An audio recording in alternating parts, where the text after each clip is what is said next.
All right, Mr. Holloway, as you know, throughout the proceeding and even recently with, I think, 3 separate motions, I've ruled on your motions to dismiss before.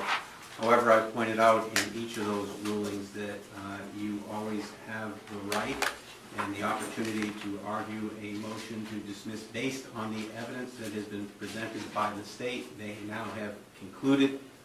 So if you want to move to dismiss the charges or any one of the charges now based on insufficiency of evidence, you may do that right now. Yes, Sean, I would like to move to dismiss the indictments and the complaint against me for insufficient evidence. State has not provided any evidence that would automatically suggest that I was responsible for these crimes. We've heard testimony from several witnesses that have not identified the actual weapon used in the shooting in this incident. For the most part, I've reviewed all of the discovery that the state has provided to me. I'm being charged with 2 attempted murders, 2 counts of attempted murders that carry a purpose to attempt to murder 2 of these victims that were allegedly shot on this date. One being Stanley Choate, 2 being Claire McMullen. Mr. Choate testified that he was shot in his hands, but he testified that he did not see a gun. Mr. Choate doesn't have photographs of his injuries on his hands. The state hasn't provided any to me, so they excluded that. And that withholding of exculpatory evidence would be crucial to the decision of this motion to dismiss as insufficient evidence. I feel as if it was held so that way it wouldn't be revealed. But it was revealed through Mr. Choate's testimony. With that being said, if someone was to get shot in their hand, that wouldn't be an attempted murder. And it wouldn't show a purpose to murder someone if someone were to get shot in their hands. Claire, before I move to Claire, just want to state for the record that I did file a notice of the intent to rely on renunciation in this case. And as far as the attempted murder, I believe it's a affirmative defense that renunciation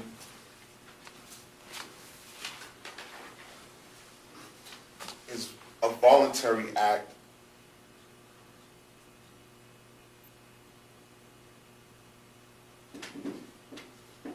and it negates the prosecution. It also just solves the problem of a decision making as far as any theory of an attempt to murder Mr. Choate. Mr. Choate didn't testify that I walked up to him with an intention to murder him.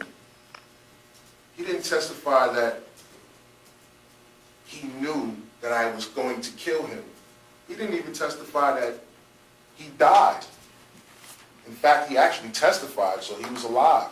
He's alive today, and he testified that he was alive today. Yesterday. So, we now know that Mr. Choate was not murdered by any attempt. As far as Claire McMullen, Ms. McMullen, which is now Ms. Castiglione, testified that she didn't see me aim a gun at her when she got shot. And she also testified that she was alive and well. Therefore, there would be no purpose of my own if I were to be the shooter that shot Ms. Castiglione. She testified that she didn't have no enemies, Mr. Choate testified that she didn't have no enemies, that I, myself, never threatened or contacted them between the date that my father was killed and the date of this incident. Therefore, the state hasn't proved or shown any purpose of me wanting to attempt to murder these two alleged victims, who testified that they didn't see that type of activity or that type of, notice that type of energy, let's say. So I would like the court to dismiss the attempted murder charges as they were not true and not actual facts and not supported by the state's evidence that were presented in this trial. Regarding the first degree assaults, the first degree assault on Mr. Choate, I believe the state used the words purposely. And as I defined in the attempted murder charge, there was no purpose for Mr. Choate to be shot.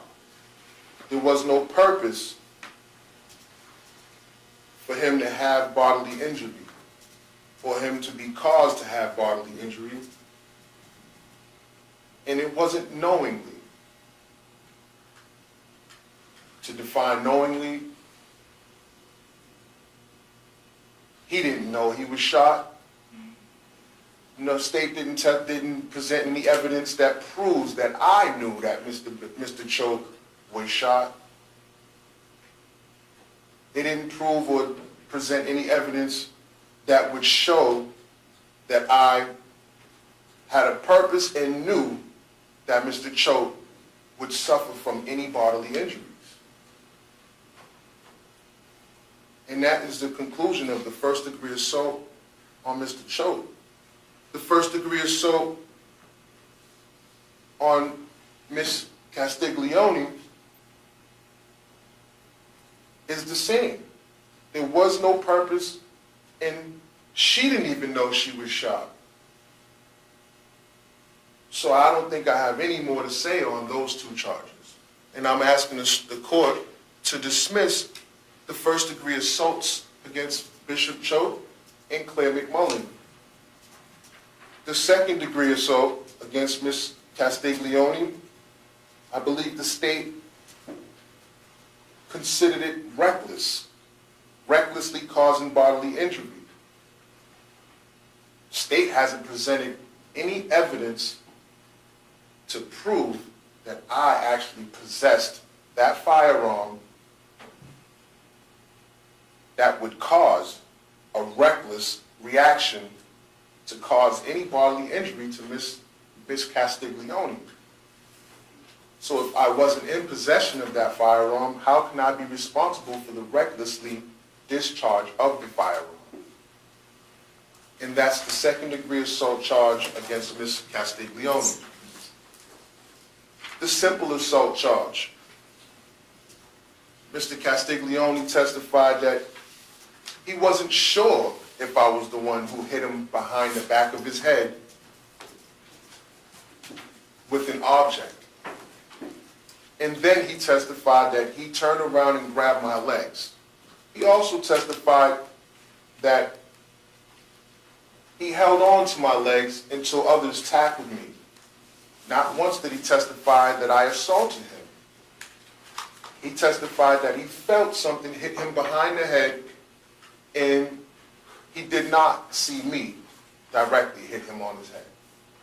So that would conclude the simple assault charge, and I'm asking the court to dismiss the simple assault charge for lack of evidence. In regards to the possession of the firearm, Your Honor, not one witness testified that they seen me in possession of this firearm. They testified and told the jurors that they did not see a spark or a flame come from this firearm. Experts, professionals, criminalists who tested the firearm did not see or hear about any fingerprints that belong to me that were on that gun. In fact, Chief Perriello testified that she took the gun from someone else and put it in her back. She wasn't sure if she wiped off fingerprints.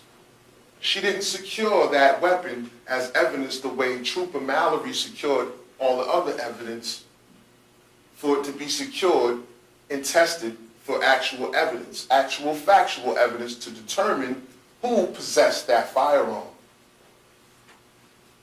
I'm pretty sure the court and the jurors heard several testimony that I was not in possession of that firearm, that chrome and black .380 caliber Lorcan gun that the state presented as evidence, and I believe it was Exhibit 1.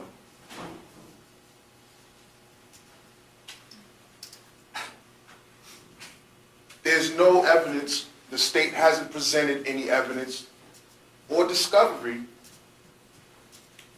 of gunpowder residue on my hands, my clothes, in none of the exhibits that were published or distributed to the jurors. Not on the black champion sweatshirt, not on the white button-down shirt with hearts, not on the black pants, not on the black and white Adidas sneakers, right or left. And for that, Your Honor, I'm asking the state to dismiss the charges against me for lack of evidence, as I am not responsible for the possession of that firearm. Thank you. I have no further. Thank you. Thank you. And I'll ask the state for a response. Thank you, Your Honor. The state objects to the motion to dismiss the defendant who's just uttered. We disagree with pretty much everything that he says. I think the court can, taking all the evidence and all the reasonable inferences from all the evidence, the court can find that the state has proven its case beyond a reasonable doubt as to each of the charges against Mr. Holloway, and should deny the motion. I would also note, with respect to Mr. Holloway's claim that he didn't have discovery about the injury to the hands, that's just factually incorrect. I would direct Mr. Holloway's attention to Bates Stamp 1189B, where Stanley Bishop Choate says that he was shot through his hands and into his upper chest. I think there are also photographs that demonstrate this as well, but that specifically refers to the injury to the hands. So his claim about baseless discovery violation is warranted as his motion to dismiss. Thank you. All right, thank you. At this stage of the proceedings, after the state has rested its evidence, the standard I view any motion to dismiss under is I have to view all of the evidence in the light most favorable to the state and draw any reasonable inferences therefrom in the favor of the state. Based on the evidence that has been submitted to me, both by way of testimony and exhibit, there is sufficient evidence on each one of these charges for the jury to make a determination. Under that standard, in viewing the evidence that way, I find that there is enough evidence for reasonable and rational jurors to reach a finding of guilty on each of these particular charges. As it relates to the various motions to dismiss made on the mental state, whether it be purposely, knowingly, recklessly, it's pretty clear that the mental state does not refer to a witness's impression of Mr. Holloway's mental state or their testimony about his mental state. Your mental state, such as purposely, knowingly, or recklessly, is typically derived from the circumstantial evidence in the case and all other evidence in the case, and it's a factual determination for the jury to make. Why do I say circumstantial evidence? There's no way of examining the operation of a person's mind in an easy manner. You have to draw it from all the facts, and a lot of that can be made circumstantially. There are multiple witnesses who have identified you through their testimony, supported by exhibits as the shooter in this case. There's video evidence, surveillance evidence that supports the various elements of these cases. The arguments that you have made, obviously you are free to make those factual arguments in a closing argument, and the jury has to assess all that evidence, but they are in possession of enough evidence to make determinations of the elements. So at this stage of the proceeding, viewing the evidence in the light most favorable to the state, I deny your motion to dismiss all of the pending indictments. So we'll move on to your case. All right, I just have to be clear on your case what your plan is during the guilt phase. My understanding that your plan during the guilt phase is to call one witness at this point, and obviously you have a decision to make whether you're going to testify. Yes. Or not. Yes. So my understanding, outside of you, the one witness you'll be calling is your mom, Patty Garcia. Yes. All right. So in terms of any other witnesses during the guilt phase, while I've been working on the motion to exclude, it's really moot because you're not calling any other witnesses other than perhaps yourself. On this guilt phase, yes. On the guilt phase, yes. All right. Very good. So that limits the order I'm doing on that to the guilt phase. And just so I'm clear, and you can consult with Attorney Duckett, if we reach we've got really 3 stages here. If you are found guilty, we would then move to what I'll refer to as the felon type-based convictions. They would have to prove beyond a reasonable doubt that you are a felon for the possession of firearms. They would also have to prove beyond a reasonable doubt that the conviction enhancements also apply in the first degree and second degree indictments. That would be the second phase of the case. The jury would have to make that determination beyond a reasonable doubt. We've already talked about that. And then obviously the final stage would be the sanity phase of the case. So I guess my question to you is, you've given me that list of witnesses beyond your initial 5. Do you plan to call any of those witnesses during what I'll call the felon in possession in sentencing enhancement stage, the second stage of the proceeding? I do plan on calling P.O. Myers and the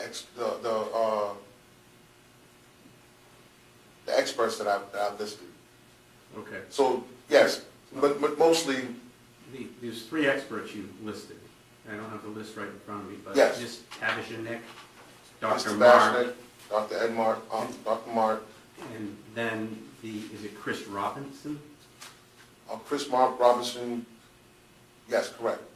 All I have seen disclosed regarding Mr. Robinson is a resume curriculum vitae. I don't have Right. any I'm not report. sure if he wrote a report, but I'm not sure if he submitted a report between the times of prior counsel's representation and withdrawal of counsel's representation. So I'm not sure if a report was actually submitted, but I'm pretty sure that he was hired to write a report. And the other witness I wanted to call was a defense investigator, Mr. Freiler. Right. Yes. All right. So there's no objection to Mr. Freiler, but and I just want to be clear, you're going to call Mr. Freiler for the stage where the state has to prove the 2 felony level convictions beyond a reasonable doubt for the charges I've mentioned, or are you planning on calling him if you're found guilty on the sanity phase? Obviously, all of this depends on whether you're found guilty Yes. in the first phase. Yes, so the second phase, I plan on calling all of the witnesses. All of the witnesses that are not excluded, I plan on calling in the sanity phase, if we get to that point. Right, okay, that's where you're confusing me, because it's Yes. really 3 stages. Yes. The second phase, I'm only second talking phase- about the convictions. So the second phase, are we doing an opening statement all over again? Is it a whole new trial? The second phase would be a very short phase. I would allow you to do openings if you think they're necessary, but basically, the state is going to have to present evidence of felony level convictions, the 2 convictions they have identified. One purpose of that is to prove that you were a felon if they find you were guilty of possession of a firearm. And the second purpose is on the first-degree assaults. In the second-degree assault, while it's not an element of the offense, it is a sentencing enhancement, which under a case called Apprendi, they have to prove beyond a reasonable doubt. Yes. Okay, that's the second phase. The third phase, again, if it's applicable, would be the sanity phase. Yes. Attorney Harding. And Yes, I'm sorry, go ahead. So with respect to the first-degree assault charges and the second-degree assault charges, we redacted the language that addresses Mr. Holloway's prior convictions. Correct. That language is merely sentencing enhancement language pursuant to 651-6. And for that, the jury is not making a finding, at least the way we read Apprendi, and in fact the way we read 651-6. I want to make sure of that because I'm concerned with that. I understand. The way I read the statute, that is something that the court would have to make a finding on if there was a conviction on the first degree and second degree assault charges. Okay. I want to take a careful look at that. Fair enough, Judge. And with respect to the felon in possession charge, we all agree on that. We have the burden, given the court's prior ruling, Correct. we have the burden to prove that particular felony conviction for the jury in that, what we're calling the second phase, I think. All right. So I'll take a careful look at that. Certainly have to prove it on the felon in possession. You're taking the position that under your notice of extended term, under the statute, that's for me just to consider it sentencing if he's convicted of the first degree and second degree assault charge. That's correct, Judge. All right, I'll take a careful look at that. And Your Honor, for the And then record, the third phase, really the one you may be focusing on, is the sanity phase. Yes. So who would you want to call for that phase? everyone that I've listed. Okay. But for the record, Your Honor, I do want to open a statement, either to you or to the jurors. However we conduct it, I do want to open a statement for the felon in possession Oh, charge. yeah, I'll give you that. Okay, thank you. Absolutely. You're entitled to that. So is the state. All right. Very good. I think that clears everything up for my order, and I'll take a look at the notice of extended term issue. Sure.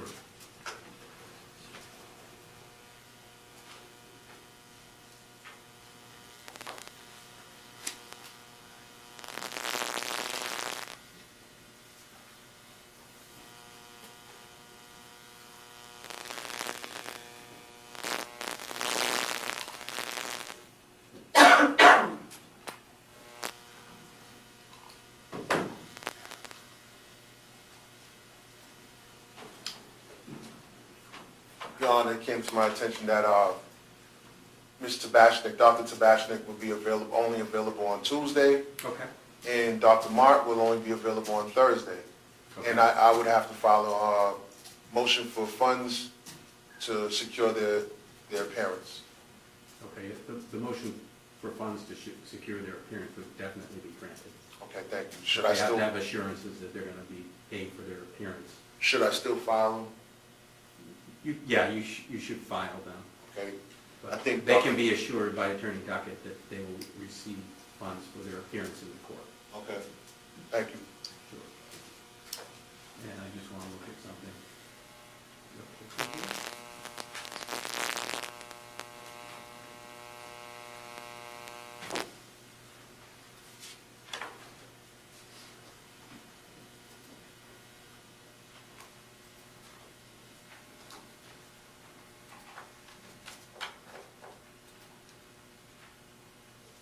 Bear with me.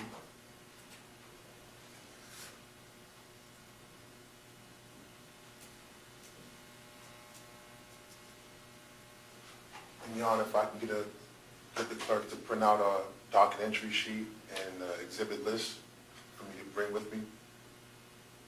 You mean the monitor? Yes. Liz, can you get that for him before he leaves? Do you mean by a docket entry sheet, Mr. Holloway? Case summary sheet? Okay. Thank you. And just to check with the state, as I've read through these indictments time and time again, the possession of firearms in terms of the felony level offenses, those offenses are the same ones identified in the first degree and second degree assault indictments, the 2003 convictions.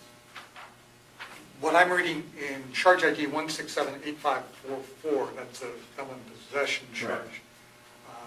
The operative language that we're now discussing that begins with having previously been convicted in the Commonwealth of Massachusetts of a felony against the personal property of another, specifically assault and battery with a dangerous weapon and assault to kill in the Suffolk County Superior Court in 2003 under, and it lists 2 docket numbers.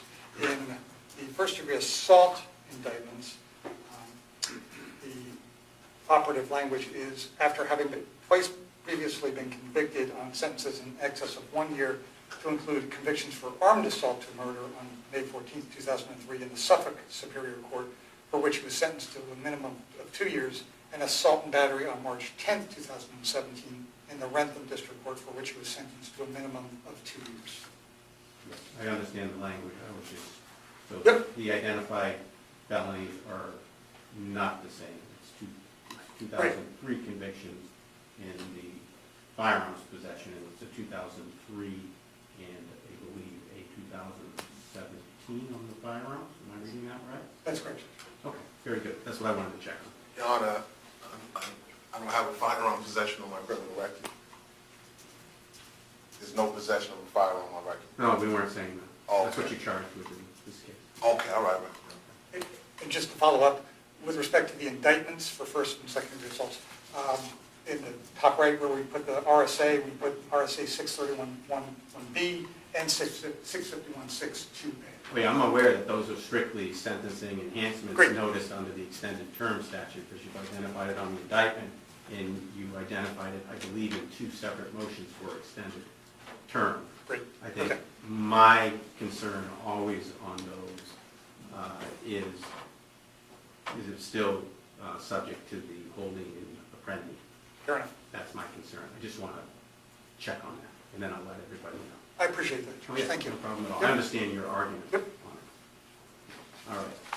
Very good. So we'll have your mother here on Monday at 9:30, and then I will get an order out, hopefully by Monday, on the witness list issues and the exclusion of any witnesses at all. I'm taking a careful look at that, and you advise me of the dates when the 2 doctors are available, and that was, I can't pronounce her name, Dr. Tabashnik, Very good, thank you. Tabashnik on Tuesday, Tuesday. Dr. Mark on Thursday. Thursday. yes. All right, it's good for me to know. All right, very good. Thank you, everybody. We'll see you Monday at 9:30.